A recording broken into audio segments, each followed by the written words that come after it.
Class 9 शुरू करते हैं आज का हमारा क्लास। आज हम लोग डिस्कस करेंगे चैप्टर 4 सिविक्स में वर्किंग ऑफ इंस्टीट्यूशंस के बारे में। तो हमने चैप्टर 1, 2, 3 जो थे ये मेनली हम लोगों ने डिस्कस किया था कि डेमोक्रेटिक फॉर्म ऑफ गवर्नमेंट जो है उसकी फीचर्स कैसी है, डेमोक्रेटिक फॉर्म की गवर्नमेंट्स की बेनिफिट क्या है डेमोक्रेटिक गवर्नमेंट्स के, how the constitution has made democratic किस तरह से डेमोक्रेटिक कंट्री में कॉन्स्टिट्यूशन फॉर्म्ड होती है, फिर इलेक्शन प्रोसेस कैसी है, तो किस तरह से इलेक्शन जो है हमारे वो डेमोक्रेटिक है या नहीं। तो इस तरह से हम लोग ने चैप्टर 1, 2, 3 जो है मेनली यही टॉपिक हमने डिस्कस किया था। अब हम लोग डिस्कस करेंगे कि वर्किंग जो होती है गवर्नमेंट्स जो है वो किस तरह से अपनी अलग अलग डिपार्टमेंट्स में काम करती है, अपने अपने अलग इंस्टीट्यूशन में काम करती है। तो ये चीज़ें हम लोग इस चैप्टर 4 के थ्रू डिस्कस करेंगे। ठीक है, तो स्टार्ट करते हैं chapter. Now the first thing that they are three institutions that is which we call as organs. जो हम लोग ऑर्गन्स बोलते हैं, ठीक है, तो यहाँ पे वर्किंग इंस्टीट्यूशंस हो गया। तो government work with this three organs और with the three important departments.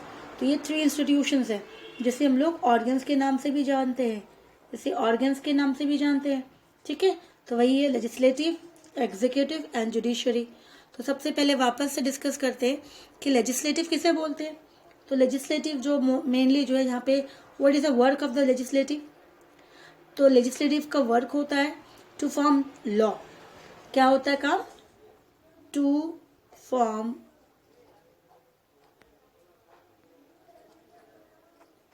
Law या फिर टू मेक लॉ। तो इस तरह से हो गया। That is we can say we can, instead of legislature, we can say it's parliament also because it's where this work is been done. Law कहाँ बनता है? पार्लियामेंट में। तो that is a parliament body which has been called as legislature body। ठीक है, तो इस तरह से इसे पार्लियामेंट के नाम से भी कह सकते हैं हम लोग कि पार्लियामेंट है। ठीक है, तो दूसरा आता है सेकंड जो है वो executive. The government those who are working and those who working for the benefit of the peoples, mainly the ruling party, they are working. When the majority party gets elected, getting the most important, that was the majority, above 75% जो उनको seats मिलती है, then the party will be called as elected party और ruling party। winning party हो जाता है वो। तो जो winning party होती है तो that was the main executive department, those who are working। तो वो लोग काम करेंगे क्योंकि अपोजिशन तो जीते हैं but they have that is 30 to 35%। तो उससे उनके पास पावर्स जो है वो नहीं है। पावर्स किसके पास है? जो सबसे ज़्यादा 70 से 75% जीता था, तो वो हो जाता है executive. So the minister, ruling party जो होती है वो एग्जीक्यूटिव हो जाती है। फिर लेजिस्लेटिव हो गया, एग्जीक्यूटिव हो गया, लास्ट वाला जो होता है हमारा ऑर्गन्स वो जुडिशरी है, जो इन दोनों से अलग होता है, टोटली डिफरेंट होता है, मीन्स इंडिपेंडेंट बॉडी होती है। जुडिशरी जो इंडिया का है वो इंडिपेंडेंट बॉडी है,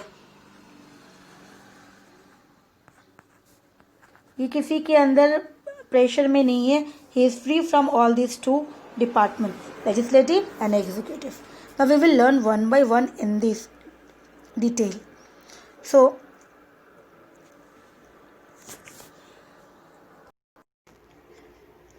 the mainly three institutions in parliamentary democracy that plays a key role in making decisions in the countries are legislative, executive and judiciary. Just we have discussed. So the legislative is the first organs and has two categories. तो ये हमारा first governments का first organs हो गया। अब इसको two categories में हम लोग उसको डिवाइड करते हैं। The first is federal legislature. Federal legislature means it is called parliamentary in our country and it includes two houses, Lok Sabha and the Rajya Sabha, and apart from these two the head is the president.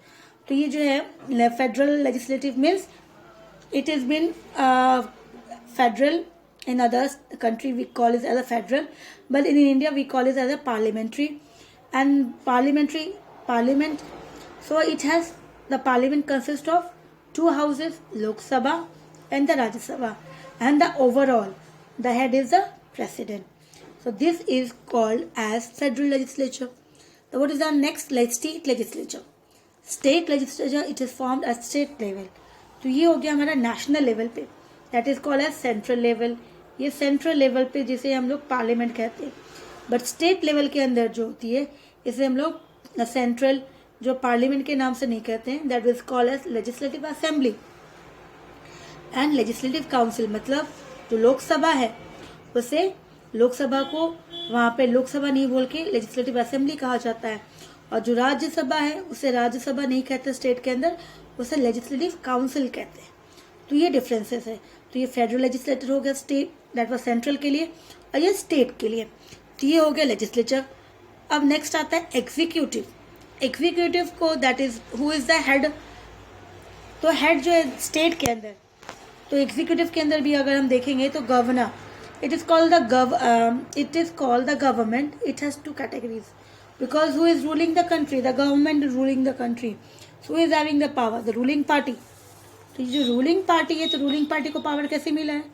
Ruling party जो है after getting the majority votes, तो इसको majority vote मिलने के बाद सबसे ज़्यादा highest percentage, तब जाके वो रूलिंग पार्टी होती है। ठीक है, तो रूलिंग पार्टी मतलब अब ये रूल करेगी, तो that will having the power, इसे हम लोग कहते हैं executive, who is controlling the government. तो ये हो गया।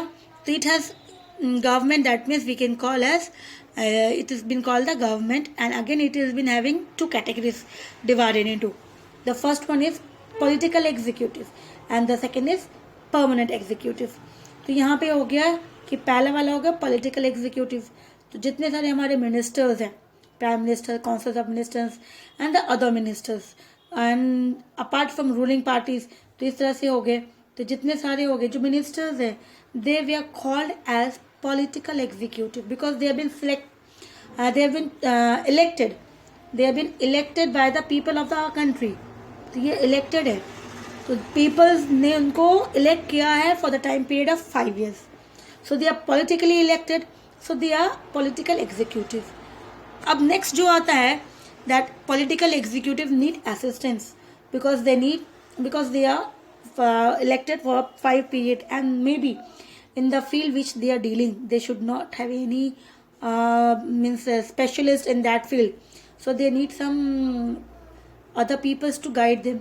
So they, apart from them, they other also who going to help the political executive, so they were called as permanent executive, that is the civil servant. The secretariats, so each secretariat and civil servant officers, they are helping the political executive. तो political executives ये हो गया, उनको help करते हैं। तो ये क्या परमानेंट है, because they have been not elected by the peoples, they are the permanent executive, they have been appointed. इनको अपॉइंट करते हैं हम लोग, गवर्नमेंट अपॉइंट करते हैं based on the qualifications. So they are appointed by the government based on their qualifications and for the time period of till that is it's depend upon the state government and the central government. Sometimes some states are 62 or some states are 60 or 58 years of the retirement, so depend upon the time age of the retirement, so they will be permanently doing their job till their time of retirement. But political executive can be changed after 5 years, but they are fixed, ये fix रहते हैं ना। Next जो last वाला organ है हमारा, वो last वाला ऑर्गन जो है वो कौन सा है, वह जुडिशरी। तो जुडिशरी मतलब अब इन दोनों की प्रॉब्लम्स होती है, दोनों के बीच में कोई प्रॉब्लम्स होती है, तो इनकी प्रॉब्लम्स को सॉल्व कौन करेगा, who is going to solve their issues and everything, conflicts जो भी होगी। So it will need institutions who will deal with all these problems and solve the problems of the peoples and the governments. So that is called judiciary. So the court, जो भी courts है हमारे India में, वो सारे इसके अंदर आ जाते हैं।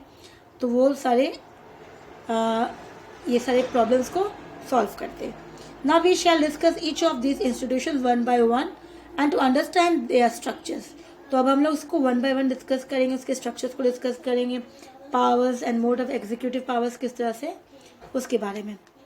Now note where do we get the names and powers of these institutions from? तो इसे हमें कहाँ से मिला? The answer is these all are written in the constitutions. Each and everything are written in the constitutions. Now we will start with the parliament. So the parliament, again the legislature body. Now the parliament, according to the provisions of article 79 of the constitutions. So there are lot of articles and provisions है. तो जो 79 articles provisions है constitutions के according. So there is a parliament in the Indian Union. तो हमारे देश में parliaments है. That was a central government. Indian Union means central, and which is formed jointly by the president and the two houses. तो जो parliament है central, that was central India, जो central government है parliament है, और parliament जो है formed किससे jointly. तो हेड में कौन है, टॉप में कौन है, प्रेसिडेंट. फिर उसके बाद हाउसेज जो है 2 हाउसेज है, Lok Sabha and the Rajya Sabha. So these 3 components makes the parliament. तो पहला कौन है, प्रेसिडेंट, फिर Lok Sabha and the Rajya Sabha. Here the parliament refers the joint form of all the 3. तो इसी तरह से the components, the constituent components भी बोल सकते, कॉन्स्टिट्यूएंट भी बोल सकते of the parliaments are President, Lok Sabha and the Rajya Sabha. Next is, why do we need a parliament? हमें parliament क्यों चाहिए? What is the need of it? So with this explanation there will be, the question will be clear. In all kind of democracies, a democracy or democratic or democracy, what is this? Means people's government, where people's having the powers, who is controlling. So in all kind of democracies, an assembly of elected representatives hold the supreme political authority on behalf of the people. So when this people's government, so the peoples are elected.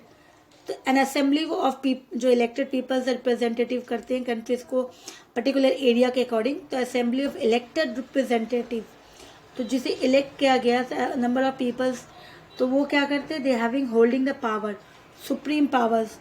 तो ये powers दिया किसने था, peoples ने दिया था on the behalf of the people, because people has chosen them. लोगों ने उनको वोट दिया. वोट देने के बाद, जिताने के बाद, it means they have given the power to them that now they will control the system and everything and rule the country properly. तो इसी तरह से ये चीज़ें उन्हें दिया गया. ना in India such kind of national assembly having elected representative is called the parliament. So India में इसी नेशनल असेंबली को, जहाँ पे पीपल्स इलेक्ट किया है रिप्रेजेंटेटिव को, उसे कहा जाता है parliament. Parliament at the state level, अभी तो नेशनल लेवल पे था, स्टेट लेवल पे पार्लियामेंट को हमने आगे डिस्कस किया था. इसे पार्लियामेंट स्टेट लेवल पे पार्लियामेंट नहीं कहते, it is called as legislature और लेजिस्लेटिव असेंबली. तो स्टेट लेवल पे इसका नाम चेंज हो जाता है, इसे लेजिस्लेचर या फिर लेजिस्लेटिव असेंबली के नाम से कहा जाता है. द नेम में be different in different countries, but such an assembly exist in every democracy.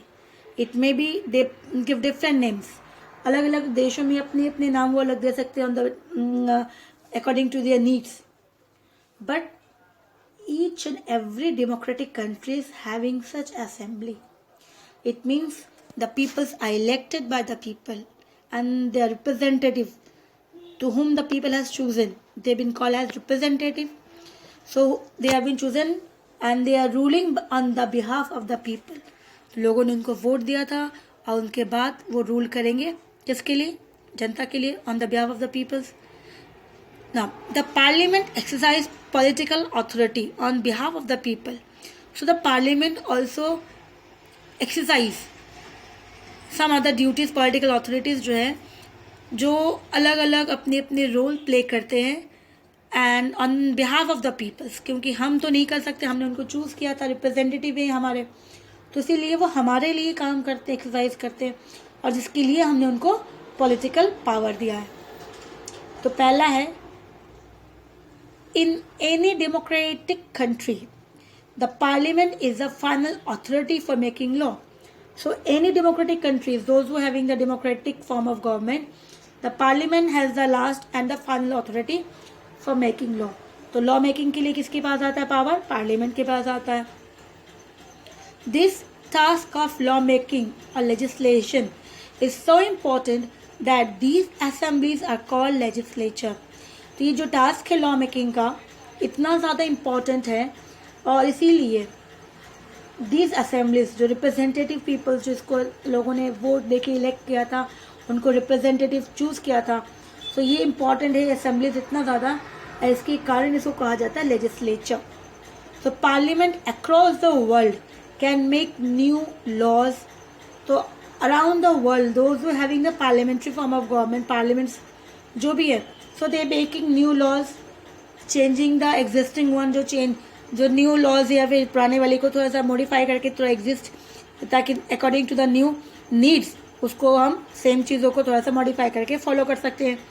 Scrap means remove करना किसी को, द एग्जिस्टिंग लॉ जो भी है, and make new ones on their place. तो पुराने वाले को रिमूव कर दिया, उसके बदले हमने नया ऐड कर दिया। तो ये काम कौन करता है? ये पार्लियामेंट करती है। सेकेंड फॉर, तो this is the most important work of the parliament. So the question which we have started, that why do we need a parliament? So the answer is now clear, that there is a lot of work needed for the country and for the peoples to be done. So who is doing this all? The parliament is doing, and in the parliament the representative elected by the peoples, they are doing their work. Now next, again on the base of that questions, the second point, the parliament applies some control over those who run the government. So again the parliament applies, क्या apply करती है? जो भी control है, उनको जो control दिया गया है over those who run the government also, कि जो गवर्नमेंट रन कर रही है, जैसे प्राइम मिनिस्टर्स है, प्राइम मिनिस्टर्स के बाद हमारा टॉप में पार्लियामेंट हो गया, उसके बाद तो एग्जीक्यूटिव में अगर हम आते हैं तो उसके ऊपर में पार्लियामेंट में सबसे एग्जीक्यूटिव में भी प्रेसिडेंट होती है, लेकिन जो मेन पावर कंट्रोल करता है वो देश का, वो प्राइम मिनिस्टर और उसके साथ काउंसिल ऑफ मिनिस्टर्स। तो इसीलिए पार्लियामेंट जहाँ पे lower house and upper house, that is parliament के अंदर राज्यसभा और लोकसभा भी है। तो राज्यसभा जहाँ पे हम लोग वोट नहीं देते हैं, लेकिन वो भी कंट्रोल करती है पार्लियामेंट्स को, मतलब गवर्नमेंट्स को। तो इसीलिए पार्लियामेंट्स अप्लाई सम कंट्रोल्स, ताकि गवर्नमेंट जो है अपनी मनमानी ना करे, कोई प्रॉब्लम अराइजेज ना हो, इसके लिए पार्लियामेंट कंट्रोल भी करती है गवर्नमेंट्स को, ताकि वो डिक्टेटर ना हो जाए। इन कंट्रीज लाइक इंडिया, तो कंट्री जिस तरह से इंडिया बहुत बड़ी कंट्री है, and those who run the government can uses this power as long as they enjoy the support of the parliament. So those who run the government, so who is running the government? That is the ruling party. Who is running the government? The ruling party. Now ruling party तो run कर रही है, now can use this power as long as they enjoy the support of the parliament. तो जब तक parliament उनको support करता है तब तक ये पावर उनके पास है, क्योंकि पार्लियामेंट में there two parties, one is opposition party and the one who is having the power is the ruling party. तो इसी तरह से दोनों मिलके रूल कर रहे हैं, पार्लियामेंट के अंदर है, तो इसी तरह से वो तब तक उनके पास पावर है जब तक पार्लियामेंट उसको सपोर्ट करती है। Now, third is the parliament control all the money which government has. In most countries, the public money can be spent only after the parliament approval. तो हमारे पास पार्लियामेंट जो है, जितनी भी मनी मैटर्स है, जितना सारा सब कुछ है, वो कौन कंट्रोल करता है? वो पार्लियामेंट कंट्रोल करता है। तो पार्लियामेंट जो भी है, अगर हमें पैसे की प्रॉब्लम है, देश को गवर्नमेंट्स को पैसे चाहिए, तो that government has to take the permission from the parliament. So not in India but in most countries public money जो भी है, क्योंकि गवर्नमेंट के पास पैसा कहाँ से आता है? The tax which the people पे टू द गवर्नमेंट, जो टैक्स पीपल देते हैं, इवन जो गवर्नमेंट फॉर्म्स है, गवर्नमेंट इन कंपनीज है, वो रन करते हैं। तो ये सारा जो गवर्नमेंट का पैसे हैं, ये सारा जो है, तो इसलिए ये कि that was called as a public money, तो वो स्पेंड करने के लिए भी पार्लियामेंट से अप्रूवल चाहिए होता है। And the last one, that parliament is the highest forum of discussions, कि सबसे ऊपर कौन सा है? सेंट्रल गवर्नमेंट है। सेंट्रल गवर्नमेंट, स्टेट गवर्नमेंट, उन्होंने देखा कि पार्लियामेंट को पार्लियामेंट के नाम से नहीं कहते, उसे लेजिस्लेटिव असेंबली के नाम से कहा जाता है। तो central is the most important, that is in the central the parliament is the most important. तो parliament was the last and the supreme one, जहाँ पे हम बोलेंगे हाईएस्ट, इसके ऊपर और कोई नहीं है। तो जो भी पब्लिक मैटर डिस्कशंस का करने का है, वो कहाँ पे किया जाएगा? पार्लियामेंट के अंदर किया जाएगा। वो पब्लिक इश्यूज हो या फिर नेशनल इशू हो, जो भी इशू हो, ये सभी पार्लियामेंट्स के अंदर होंगे। जैसे अभी हमने डिस्कस किया था, the parliament has the power to make the law amend, उसमें अमेंड कर सकते हैं, मतलब उसको चेंजेस कर सकते हैं। सो ये भी चेंजेस कौन करेगा? पार्लियामेंट करेगा। स्टेट पार्लियामेंट के अंदर नहीं होती, दैट इज लेजिस्लेटिव असेंबली में ये सारा नहीं होता है। लेजिस्लेटिव असेंबली के पास पावर नहीं होता कि वो रूल्स को जो है चेंज कर सके पार्लियामेंट, और जब तक पार्लियामेंट उनको परमिशन नहीं देता है, जब तक पार्लियामेंट हाँ नहीं बोलता है। तो देखा जाए सबसे highest forum is the parliament on discussion of public issue and the national issue. The parliament can ask information about any matters. So the parliament can ask any information. State government से किसी से भी किसी के बारे में वो easily information मांग सकते हैं कोई भी मैटर से। तो जो भी मैटर जिससे पूछा जाएगा they have to give the informations to the parliament. So this is how, and this is the answer of the question which we have started, that why do we need the parliaments. So it means the parliaments are doing lot of work, and for all this work we need an institutions to fulfill all those functions. So the institution which is doing all these functions is been called as parliament. ठीक है, तो ये हमारा parliaments complete हुआ. Now next topic is two houses of the parliament, that is the lower house and the upper house, जिसे हम लोग Lok Sabha and the Rajya Sabha कहते हैं. तो ये टॉपिक हम लोग नेक्स्ट क्लास में स्टार्ट करेंगे. ठीक है, तो ये टॉपिक हम लोग शुरू करेंगे नेक्स्ट क्लास में. Thank you.